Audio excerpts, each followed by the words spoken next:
Hi, this is Bill from Billboard Comics. I don't know why my voice went like that, but here I am back to my normal voice, my normal crappy voice. I do have something to say to you today. I have another installment of our Girlfriend's Guide to Comic Books.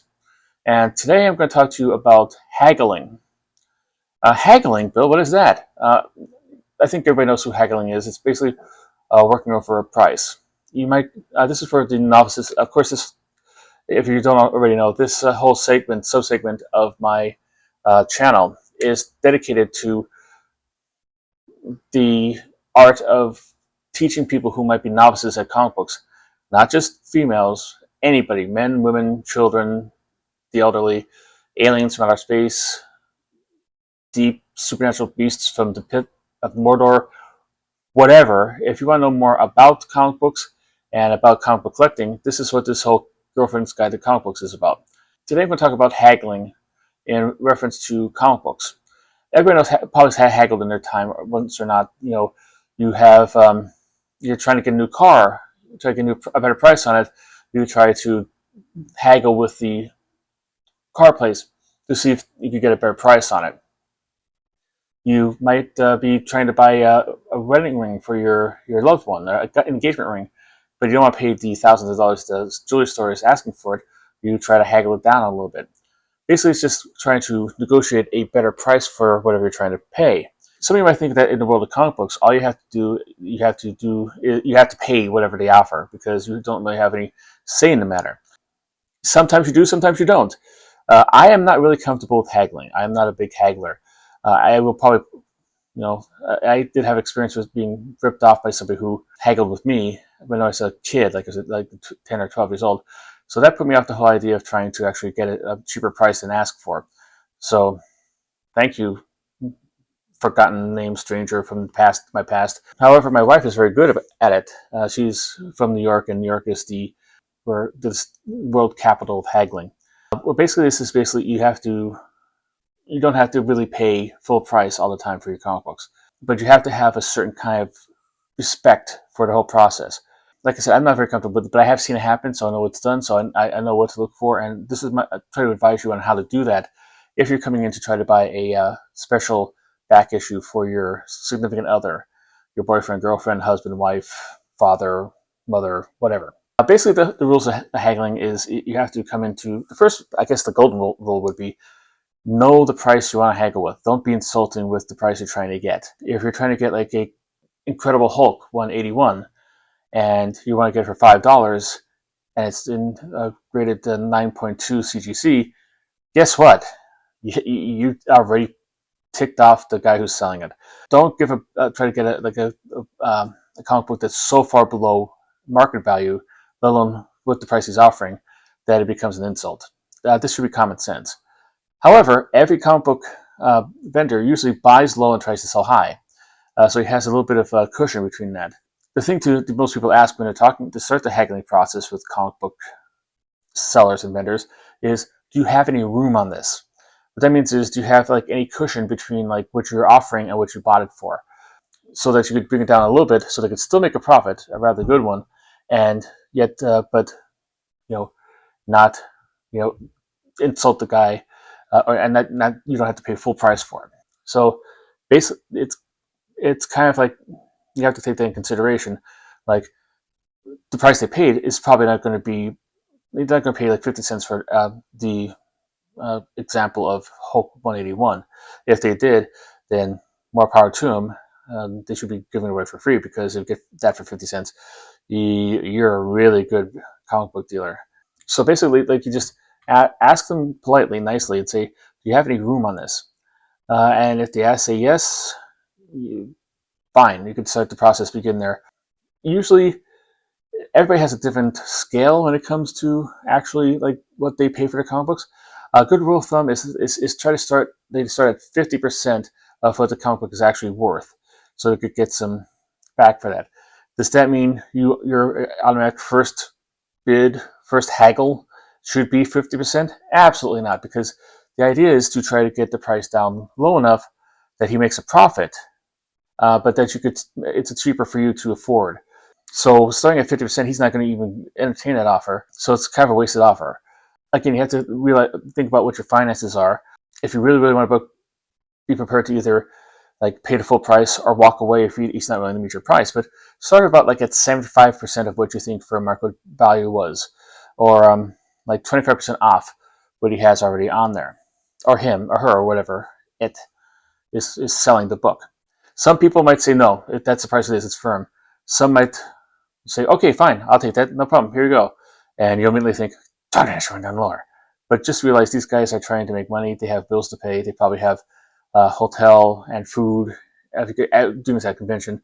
People that they're help they have to hire to help at the booth, stuff like this. So it's all kind of like a thing to realize that they have to make a little bit profit on whatever they're spending at the con. So don't feel too bad about them accepting the offer.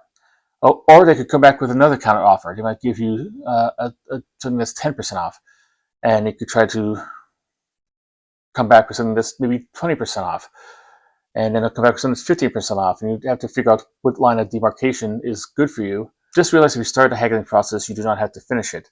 As long as it's done in good faith and you're not doing not trying to be just like, I like to have this copy of Hulk 21 for a handful of Tic Tacs and this used subway token. Just you gotta realize that if you're going in good faith and it doesn't work out, shake hands and then go on to another vendor and see if you can try to find it there. Another way to try to get a cheaper price on this by haggling, a lot of people ask is like, okay, a real good person to watch this video this is Pop Fun, especially his hall video, his convention videos where he goes around to people and stuff like this. He's really good about trying to negotiate a price for this, especially when it comes to actually doing bundles. He is trying to get one bulk price for a whole bunch of comic books. He'll get one key plus a whole bunch of stuff from the $10 bins or whatever. Try to bundle them all together into one price that makes every book lower.